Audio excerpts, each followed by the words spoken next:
લક્ષ્ય ન્યૂઝ, એક નજર, એક લક્ષ્ય. વિશ્વ પર્યાવરણ દિવસ નિમિત્તે ધાંગધ્રા પાલિકાને સામાજિક કાર્યકરોએ સહભાગી વૃક્ષારોપણ કર્યું. આજે વિશ્વ પર્યાવરણ દિવસને વિશ્વભરમાં પ્રકૃતિના ખાસ જતન તરીકે ઉજવવામાં આવે છે. ખાસ કરીને વર્તમાન સંજોગોમાં ગ્લોબલ વોર્મિંગના લીધે આખા વિશ્વ માટે ભયજનક ગરમીનો આંકડો પાર કરી ચૂક્યું છે અને લોકો હવે વૃક્ષના સાચા મહત્વને સમજતા બન્યા છે. પણ વાવવા બાબતે હજી પણ સંપૂર્ણ જાગૃતિ જોવા મળી નથી. ત્યારે આજે વિશ્વ પર્યાવરણ દિવસે ધાંગધ્રા પંથકના લોકોમાં જાગૃતિ આવે તેવા ઉમદા આશયથી ધાંગધ્રા નગરપાલિકા અને ધાંગધ્રા શહેરની જુદી જુદી સંસ્થાઓ અને સામાજિક કાર્યકરોએ સંયુક્ત રીતે વૃક્ષારોપણ કર્યું હતું. ખાસ કરીને આજે જાણીતા પત્રકાર અને સેવાભાવી યુવાન સલીમભાઈ કાંચીનો જન્મદિવસ હોય સામાજિક કાર્યકરો અને પત્રકાર સંગઠન બંનેની વિશેષ હાજરી જોવા મળી હતી અને ધાંગધ્રા શહેરના ઐતિહાસિક રાજમહેલ પેલેસની સામેની બાજુએ તળાવના કિનારે 100 વૃક્ષો વાવવામાં આવ્યા હતા તેમજ તેના ખાસ જતન અને ઉછેરની તકેદારીઓ સુનિશ્ચિત કરવામાં આવી હતી. આ તકે ધાંગધ્રા પાલિકા chief officer Matil Patel, retired PI K M. Jadeja, પાલિકા કર્મચારીઓ સહિત સામાજિક આગેવાનો સલીમભાઈ કાંચી, સિદ્ધુભાઈ, દિલસે, ચંદ્રેશભાઈ રોય સહિતનાઓએ સમગ્ર કાર્યક્રમ દ્વારા ધાંગધ્રાવાસીઓને વધુથી વધુ વૃક્ષ વાવવાની અપીલ કરી હતી. બ્રિજેશ ત્રિવેદી, સુરેન્દ્રનગર.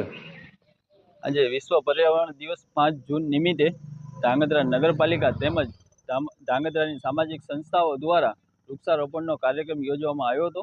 ત્યારે આજે નગરપાલિકા અને સામાજિક સંસ્થાઓ દ્વારા બગીચાની પાર ઉપર અને રાજમહેલની સામે વૃક્ષારોપણનો કાર્યક્રમ કરવામાં આવ્યો હતો, જેથી કરીને આવનારા દિવસોમાં જે ગરમી પડી રહી છે તે ગરમીને અંતર ઓછું થાય એના માટે વૃક્ષ વાવવા બહુ જરૂરી છે. તો જેથી કરીને લોકોને અને ધાંગધ્રાવાસીઓને ખૂબ અમારી અપીલ છે સામાજિક સંસ્થાઓ દ્વારા કે પોતાના ઘરે એક તો એક વૃક્ષ વાવો અને જરૂરી છે.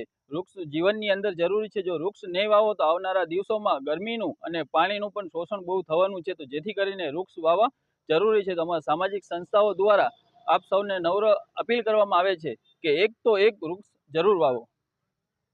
આજ રોજ 5 જૂન વિશ્વ પર્યાવરણ દિવસ નિમિત્તે ધાંગધ્રા નગરપાલિકા તથા વિવિધ સામાજિક સંસ્થાઓના સહયોગથી ધાંગધ્રા નગરપાલિકાના વિવિધ વિસ્તારોમાં વૃક્ષારોપણનું આયોજન કરવામાં આવેલ હતું, જેમાં ધાંગધ્રા નગરપાલિકાના કર્મચારીઓ તથા વિવિધ સંસ્થાઓના આગેવાનો, સામાજિક કાર્યકરોએ ઉત્સાહભેર ભાગ લીધેલ હતો.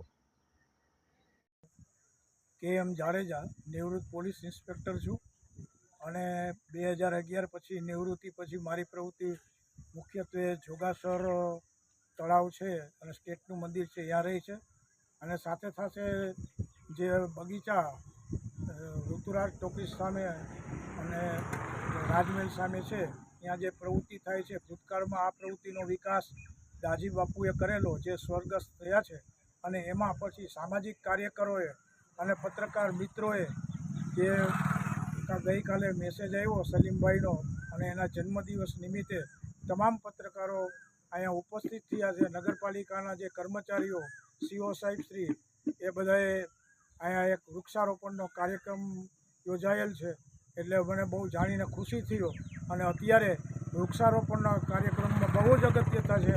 આજે ગરમી પડે છે, હમણાં મેં એક અખબારમાં વાંચેલું, વોટ્સઅપ ઉપર, ફેસબુક ઉપર વાંચેલું કે એક જગ્યા જે એવી છે કે જ્યાં 47 ડિગ્રી જે તાપમાન છે એ વૃક્ષોને કારણે 34 ડિગ્રી હોય છે.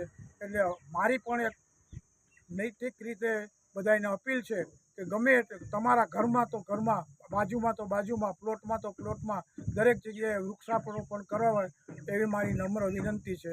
જય હિન્દ, જય ભારત.